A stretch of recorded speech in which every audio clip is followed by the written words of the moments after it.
Here we go. I put some light on my face, and some purists will complain that it's not done well or whatever. I should reduce the gap. Okay, so let's continue with the extreme heat action plan, the call for action from Antonio Guterres. Economic impacts, we'll see a table in a minute, but the extreme heat impacts on lives, livelihoods, and environment having some connection to economic impacts is supposed to motivate governments, firms, corporations, etc. to be more aware of the need for action on heat waves. Extreme heat is having devastating impacts on the global economy. One important channel is through diminished worker productivity. When temperatures rise above 24 to 26 degrees C, labor productivity begins to decline. At 33 to 34 degrees C, productivity drops by 50%. Okay, so many such numbers. The figures show that with rising temperature, economic losses will rise, and there are all sorts of numbers quoted here. And implementing occupational safety and health OSH measures to prevent occupational injuries related to excessive heat could save over $361 billion globally. This is supposed to motivate governments, firms, and communities to make plans to protect workers and, of course, everybody from extreme heat. Of course, you remember Bill Nordhaus started this idea of impact of global warming on economies in the 1970s. He was the first one to throw up this number 2 degrees C as a kind of a threshold we should really worry about, and then it became sacrosanct because the European governments took it up. Scientists bent over backward to fit impacts into that, and then small island states said 2 degrees C is too high, we should go dial it down to 1.5 degrees C as a target. So this report mentions 1.5 degrees C threshold as well, but I have podcasts elsewhere talking about how this is not scientific. But the most important thing is we should just worry about what the local impacts will be with each 0.1 degree warming, let's say. Okay, so there are social costs. So poor people pay a higher price, children, elderly, women, and so on.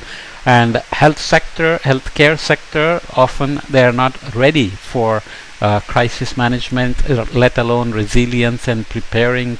A lot of health insurance companies now have wellness coaches who call you and ask you how you're doing, what's your blood pressure, what's your blood sugar, and so on and so forth, especially if you're older. So there is health care that is going beyond just paying for your illness and trying to keep you prepared for mitigating factors that will make you sick and so on.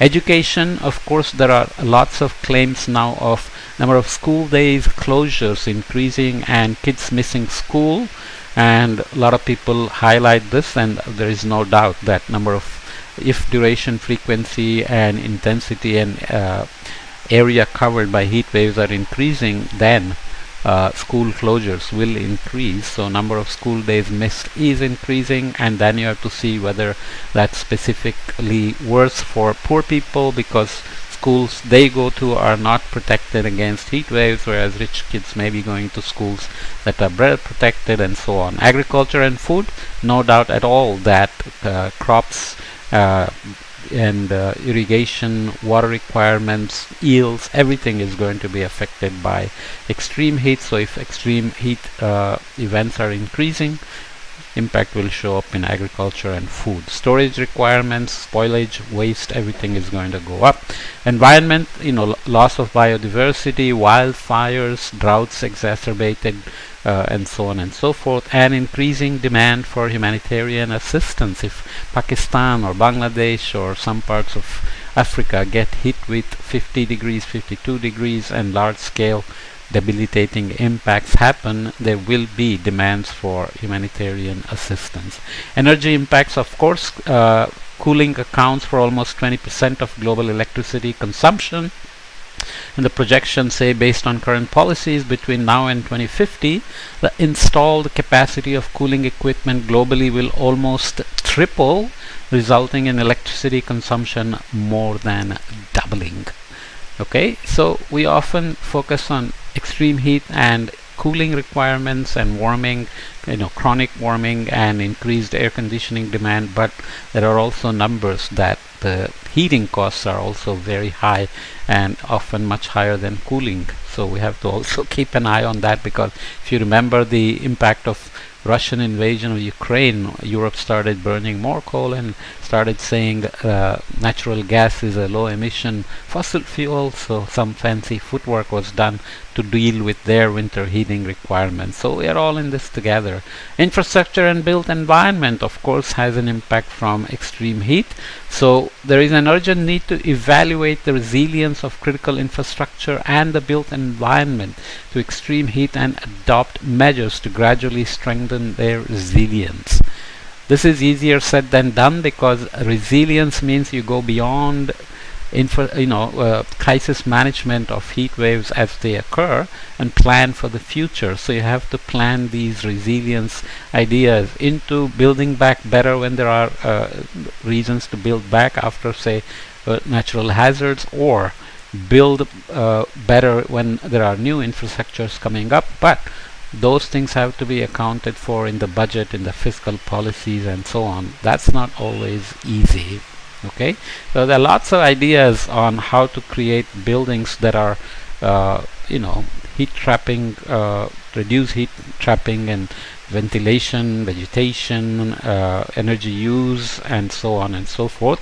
So calls for urgent need for transformation of the built environment, transformation that must be supported by the construction industry, which in turn must be supported by market-based mechanisms and enabling policy environment. So incentivizing individuals and firms to worry about resilience in infrastructure and built environment is not only about what government builds, like bridges and water infrastructure or roads and so on, but also people's houses development for residential, commercial properties, and so on and so forth. So extreme heat impacts by numbers. We already looked at this 489,000 heat related deaths between 2000 and 2019 each year, more than from tropical cyclones.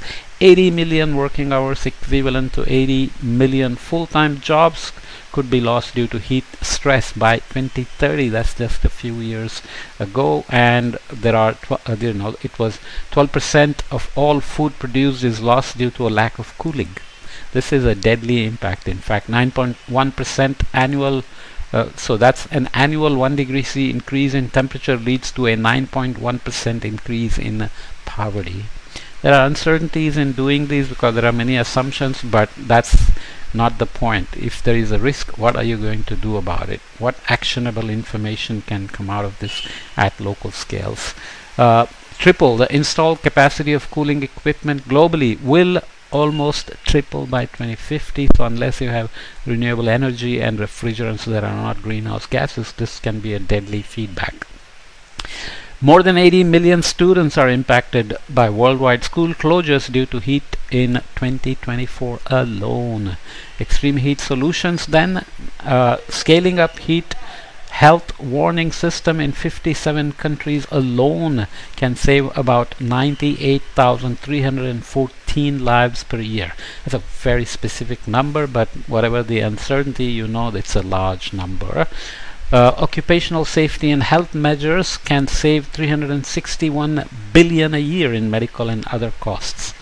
Offset costs are always hard to people realize the cost when they have to pay for it, whether it's insurance companies, healthcare, governments, and so on. But when you offset the cost, how do you account for that? Reducing cooling energy demand can cut electricity bills for end users by 1 trillion by 2050.